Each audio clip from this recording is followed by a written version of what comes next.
Welcome to Patty's Aquatics. Now today what I want to do is give you a closer, more in-depth view of one of my aquariums. I'm thinking I'm going to make this a series of tank tours, maybe do one a month, kind of show you some of my tanks, like I said, of a closer, more in-depth, personable look at it.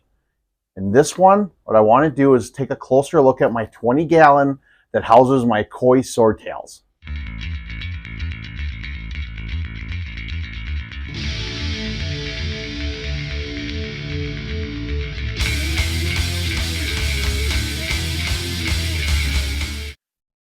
So this is my 20-gallon tank that houses my Koi Swordtails.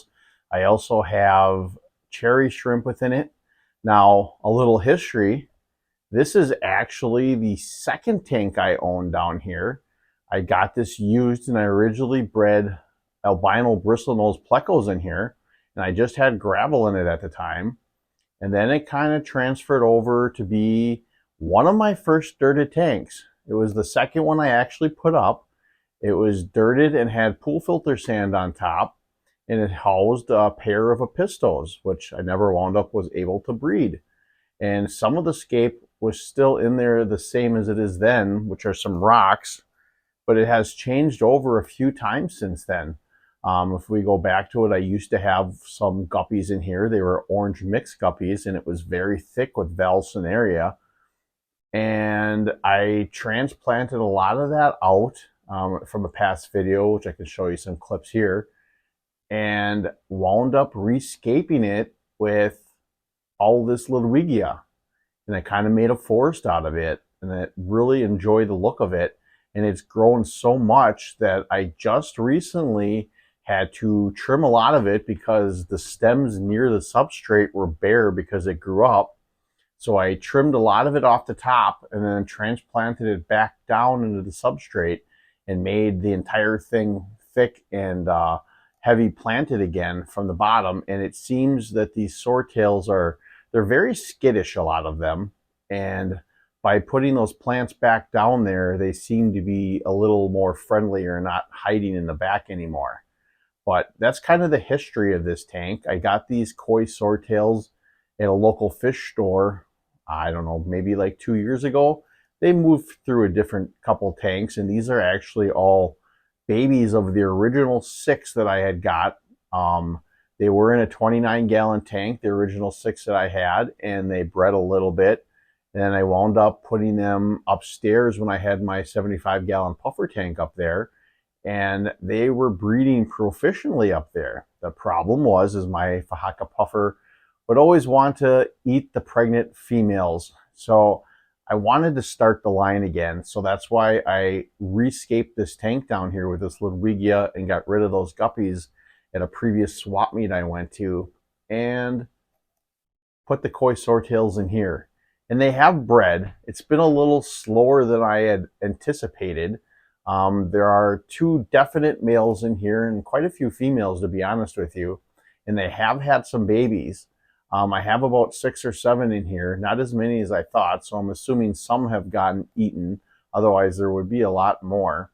But there is one interesting baby in here. It looks completely all whitish yellow. It almost looks albino, except its eyes are not that albino color. So I don't know until it gets older and you get to see really how its colors come out.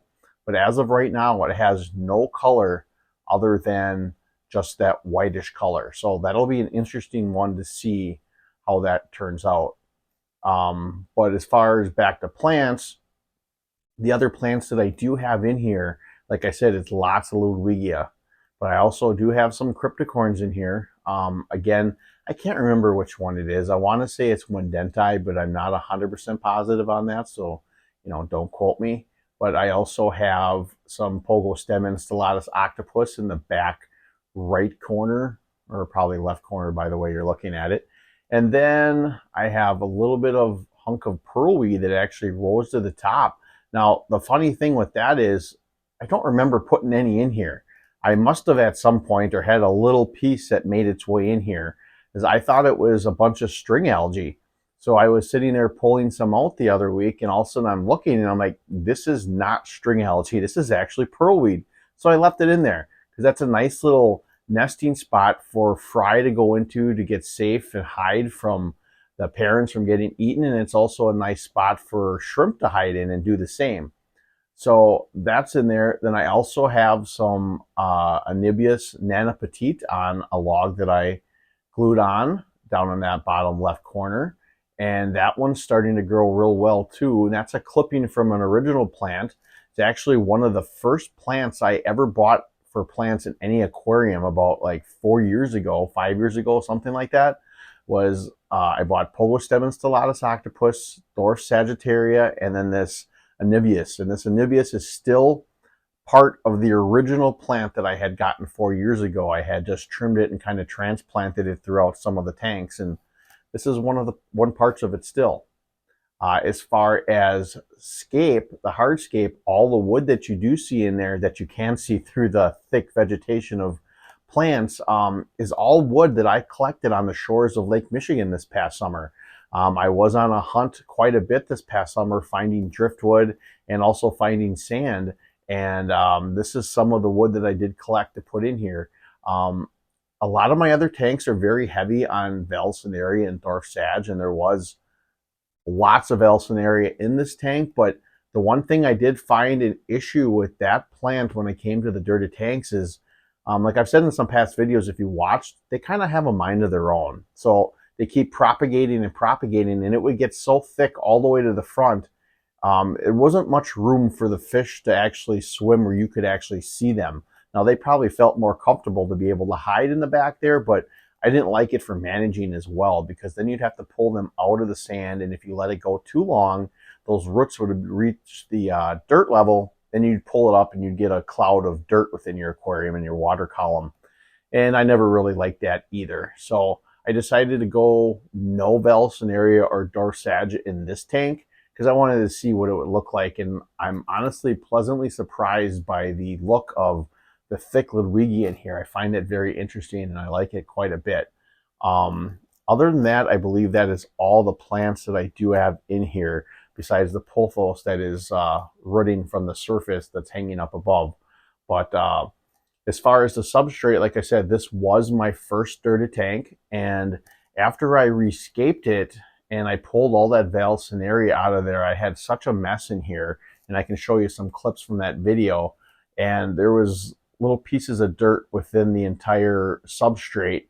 And I wanted to clean it up a little bit. So I had lots of leftover sand from the shores of Lake Michigan when I was redoing some of these tanks, that I added some of that to the top of it as well. So you see, my substrate is quite thick in this tank. Now, I still only do have about an inch of dirt, but I do have probably like 3.5 inches of sand. So I like the deep substrate, to be honest with you. I think it's very key and beneficial for a lot of factors when it comes to this style of tank. And leading into that is also, like all my tanks down here, I do not run filtration. The only filtration that I do run is biological filtration, which is the plants, inhabitants, everything working together in a symbiotic relationship to naturally filter this tank. And that's what I love. I have a air stone down and back running as a current. Now, a little insight into some future videos. I am currently working on a little project about air in your aquariums. Now, like I said, I run all dirty tanks and no filters if you don't watch my channel, but I do run air stones, and I'm looking into possibly removing them, or at the very least putting them on timers, but that's a future video, which we can get into in another time. And the only other equipment that I do run in my aquariums, and in this one in particular, is I have a heater in the back. It's an aquarium co-op heater. It's the 100-watt one, and it has been working beautifully. I love the aquarium co-op heaters. Now, I know, depending on when this comes out, they have discontinued those heaters. They were having some failure rates that they were not comfortable with. I think it was, don't quote me on this, but I think it was 4% for the 50-watt and 7% for the 100-watt heaters. So they decided not to sell them anymore. And I believe Corey said that he's just going to basically bite the bullet on them and keep the stock for himself, which I get.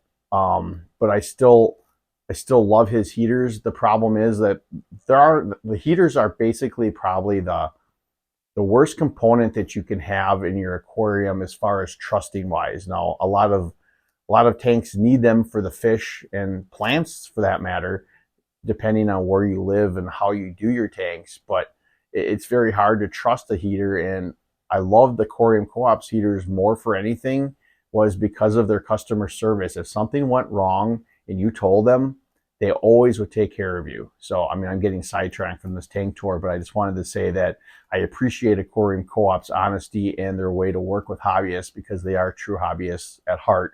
And I'm sad to see that those are not being continued, but I completely understand where he's coming from. But anyway, so right now I have an Aquarium Co-op heater. Since he's not going to be making his anymore, selling them, I'm having to look into other options.